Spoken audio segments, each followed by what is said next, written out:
Du moderierst Veranstaltungen, bist aber auch für die Planung von Events zuständig oder gestaltest Programme. Dann solltest du natürlich wissen, was die wichtigsten Trends von Events sind. Was wollen Gäste heute, damit sie sich wohlfühlen, dass sie glücklich sind bei einer Veranstaltung und dass sie ein echtes Erlebnis haben. Ich erzähle dir hier, was die wichtigsten Trends sind und warum du das auch als Moderatorin wissen solltest. Hallo, schön, dass du dabei bist. Herzlich willkommen in meinem Kanal. Ich bin Nicole Krieger, ich bin Auftrittsexpertin, ich leite die Moderatorenschule Baden-Württemberg und ich bin seit über 25 Jahren Moderatorin. Und ich habe schon über 1000 Veranstaltungen begleitet und ich kann dir sagen, die Art und Weise, wie Events heute stattfinden oder was da auf dem Programm steht, hat sich in den letzten 20 Jahren enorm verändert. Ich kann mich erinnern, zu Beginn meiner Karriere, da gab es so Konferenzen mit 8 PowerPoint-Vorträgen, 45 Minuten. Anschließend gab's Schnittchen und alle waren froh. Damit würdest du heute keinen Gast mehr hinterm Ofen vorlocken oder beziehungsweise von der Netflix-Couch. Heute müssen Events ganz anders gestaltet sein. Und diesen Trend beobachten wir schon seit, über 10 Jahren, so 10, 12 Jahren, dass Events sich verändern. Dass Gäste heute was ganz anderes erwarten, dass sie nämlich erwarten, dass sie mitmachen können, also dass sie gehört werden für das, was dann eben bei so einer Veranstaltung auch stattfindet. Wir nennen das partizipativ, also die Gäste möchten teilhaben an dem, was da auf dem Programm steht. Dieser partizipative Trend, der geht zusammen mit der Interaktion. Events müssen auch interaktiv sein. Also die Gäste und das Programm oder die Moderation oder die RednerInnen, die müssen im Austausch sein über das, was da eben passiert oder das, was Thema ist auf einem Event. Das sind Trends, die sehen wir schon lange. Die gelten aber auch noch heute, auch in Zeiten, wo wir nicht mehr nur Präsenz-Events sehen, so wie vor 10, 12 Jahren. Da waren ja Online-Events noch sehr selten. Auch in Online- oder hybriden Events setzt sich dieser Trend fort.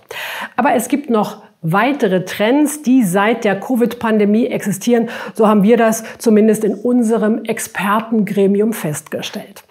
Der erste Trend ist, dass wir viel mehr Events sehen, allerdings kleinere Events als früher. Und diese Events, die sind oft online, on-site parallel, also das sind die sogenannten hybriden Events. Und dann haben wir eben nach wie vor die Präsenz-Events, aber die gibt es eben weniger und kleiner als noch vor der Covid-Pandemie. Also das ist schon mal so ein Trend, die Art und Weise, wie wir Events veranstalten. Und dann erleben wir seit der Covid-Pandemie, dass Menschen auch einmal gern nicht zu einem Event erscheinen, zu dem sie sich angemeldet haben. Und das ist die sogenannte No-Show-Rate. Und die ist, aufgepasst, bis zu 30% bei kostenfreien Veranstaltungen oder Veranstaltungen mit einem geringen Ticketpreis. Das finde ich sehr interessant. Das heißt also für dich, wenn du Veranstaltungen planst und moderierst und plötzlich sind da ziemlich viele Stühle frei, dann hast du nichts falsch gemacht, sondern dann ist das dieser No-Show-Effekt, den wir mehr und mehr feststellen. Und warum ist das so? Ja, ganz einfach. Und das sehen wir ja auch an uns selber. Wir haben alle wahnsinnig viel zu tun. Viele Videocalls, viele Aufgaben, viele Informationen, aber auch viele Angebote, die wir wahrnehmen können. Und ich kann das total gut verstehen, dass sich so mancher dann überlegt, gehe ich jetzt da noch zu diesem oder jenem Event oder setze ich mich einfach mal auf die Couch oder schaffe ich das überhaupt während meines Arbeitsalltages? Und da kommt sie her, diese No-Show-Rate. Das hat also nichts mit der Qualität deines Events zu tun, sondern das hat etwas mit diesem großen Angebot zu tun. Das heißt natürlich für deine Veranstaltung, dass sie ein echtes Erlebnis bieten muss, dass sie nicht austauschbar ist und dass sie einen besonderen Community-Gedanken hat. Das ist ein Grund, warum Gäste heute zu einem Event tatsächlich auch kommen. Dass sie wissen, okay, wenn ich da hingehe, treffe ich die Leute, die ich eben sonst nicht so sehen kann. Und da kann ich in den Austausch über Themen gehen, die ich eben nicht nachlesen kann, wo ich mir kein Paper online kommen lassen kann. Das ist ganz wichtig, wenn du solche Events machst, die müssen etwas Besonderes sein. Und das heißt natürlich auch für deine Moderation, sie muss diesem Trend folgen. Du musst auch mit der Moderation etwas Besonderes bieten, neben dem, dass du partizipativ und interaktiv sein musst. Stichwort Interaktion. Das ist heute etwas, das muss in jede Veranstaltung rein.